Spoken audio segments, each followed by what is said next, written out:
Hi everyone, it's Sue with Ully Cat's Designs and Ully Cat's World blog, and I'm here today for the Karen Burniston June 2025 blog hop, and it's time for the new release.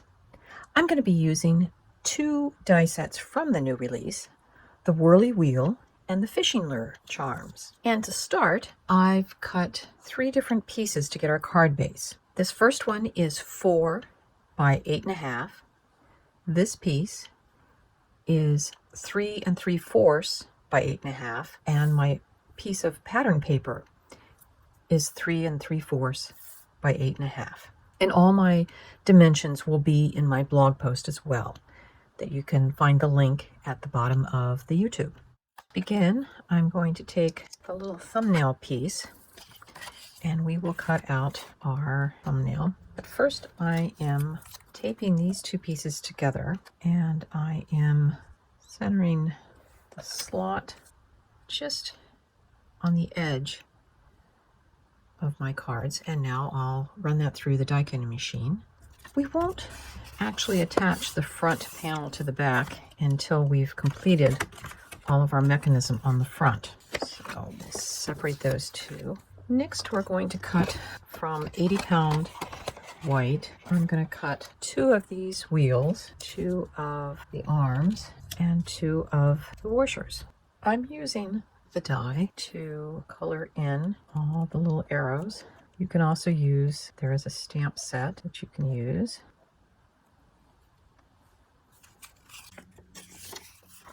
I'm taking a piece of thin scrap paper that's cut to the width 3 3/4. Don't cut a thumbnail cutout in the thin scrap paper as shown. It turns out to be a catch point.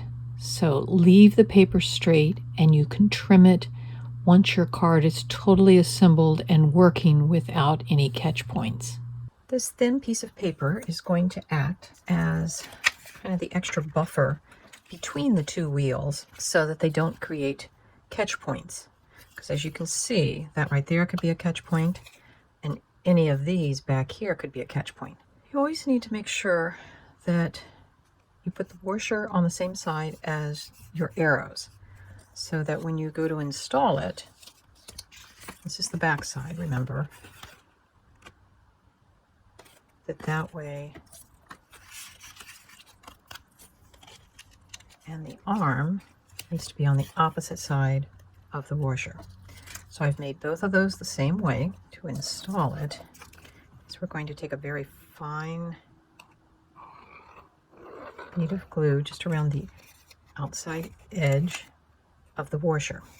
Make sure you don't get glue underneath the washer or on the tabs.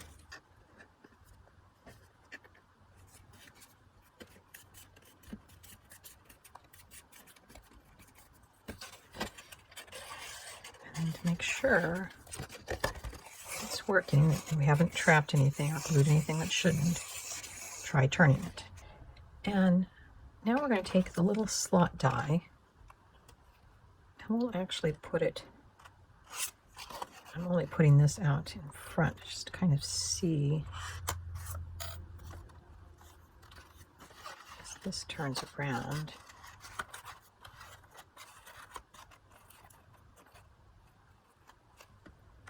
So we should be able to get by with a cut there.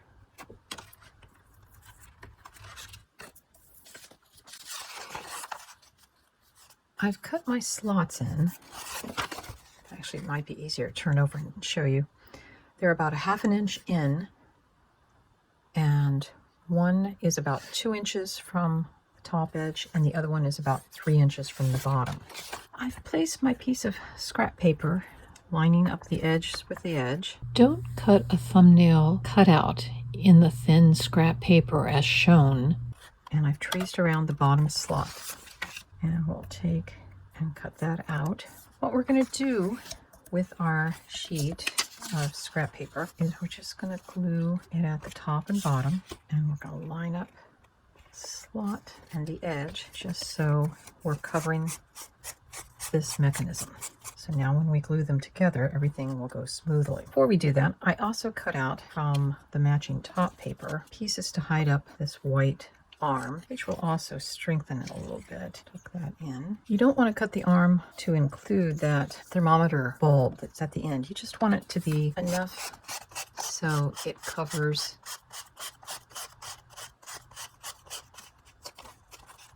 Okay, let's get something with the catch point. What it seems to be is, at this point, I used Karen's tape trick to cover the catch point edge of the decorative paper on the arm with smooth tape, like removable tape.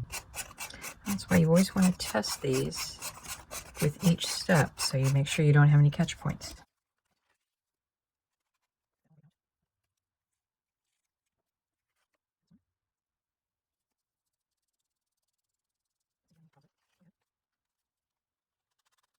Gluing the card front and the card back together, I'm using 1 millimeter thick foam tape, and I've made sure I haven't put it anywhere near my turning wheel. Okay, so we will thread this arm through.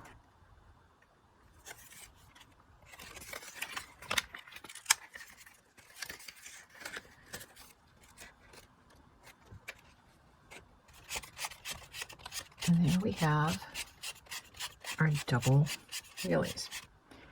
Now you don't want to glue your wheels together because remember we put that scrap sheet in there so that it would protect the two wheels from having catch points. So there is our basic double wheelie card base. Now we can decorate.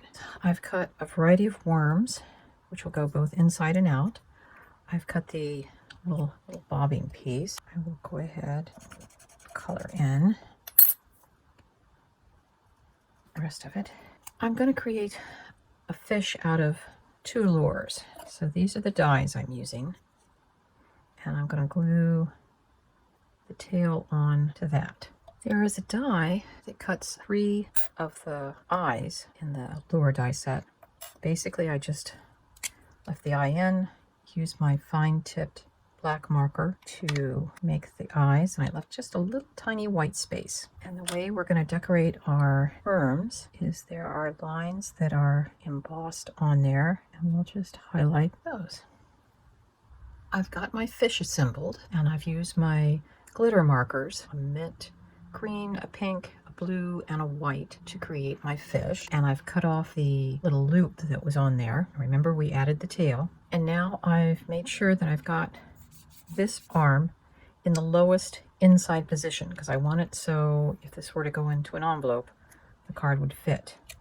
Now I'm going to glue on the fish, but I'm not going to glue it all the way on because we want that tail to be able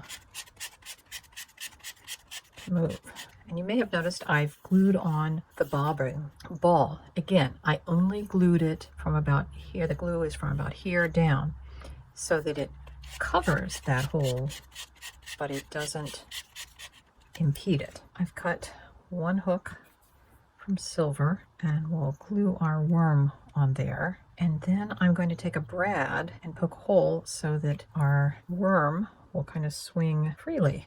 I took my piercing tool and I pierced a hole, and now I'm going to put my brad through. Looks like the hole is big enough. And this brad is just slightly larger than the hole the worm dangles off of.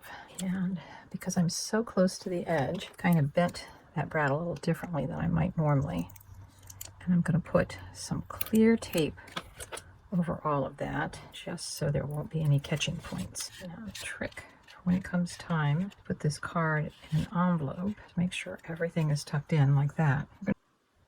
Using a previously released fishing stamp set, I've used the Fishing You a Happy Father's Day and Good Things Come to Those Who Bait, and then I cut them out using the 2 smallest fancy labels from the Rectangles and Labels crosshatch set. So this one will go on front, and we'll use this on the inside. I've used the long rectangles crosshatch, the largest die, to cut the inside mats. I'm going to put on 2 little fine strips that I've cut from the mirror card to be the lip of the can.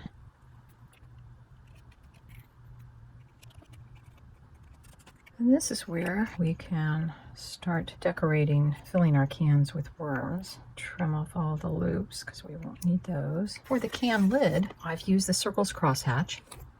And as you can see, I've taped 3 of them together. And those would be the 2nd, 3rd, and 4th smallest of the circle dies. And I ran it through my die cutting machine with the embossing sandwich. And from there, I took my scissors and just kind of snipped around the edge as if it were the can opener, making some decisions there. When we go to assemble it, it will be something like this. The inside can is 3.5 tall and 3 inches across. And I've curved it some, and I've taken some of that 1mm foam tape and we'll just adhere our can of worms. And here's our finished card. You